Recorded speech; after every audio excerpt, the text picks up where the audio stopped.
Un peu de chaleur, de la nourriture et l'espoir toujours chevillé au corps. En Serbie, près de la frontière croate, plusieurs centaines de migrants vont vivre un nouvel hiver dehors avec un seul objectif, rejoindre l'Union européenne. La plupart d'entre eux ont déjà tenté leur chance des dizaines de fois avant d'être refoulés par la police. Pour ces hommes, les chances de réussite diminuent avec le temps, les frontières sont mieux protégées et ils s'affaiblissent. Ces gens continuent à vivre dehors dans des conditions inhumaines et dangereuses, comme vous pouvez le voir. Il n'y a pas de véritable accès à l'eau ou aux installations d'assainissement.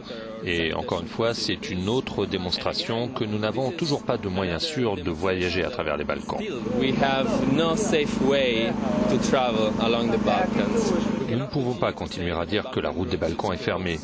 Nous devons reconnaître qu'il y a toujours des gens dans les Balkans. Depuis la fermeture officielle de la route des Balkans en mars 2016, le nombre de migrants bloqués en Serbie n'a pas vraiment diminué. Il serait près de 5000 bloqués aux portes de l'Europe. Et pour le représentant de Médecins sans frontières, les mesures de dissuasion de l'Europe n'arrêteront pas ces gens. En Algérie, la vie est mauvaise, la politique n'est pas bonne. Nous cherchons la paix dans un autre pays pour une vie meilleure. Selon un rapport sur les migrations internationales publié lundi par l'ONU, 258 millions de personnes vivraient dans un autre pays que celui de sa naissance, soit une augmentation de 49% en 17 ans.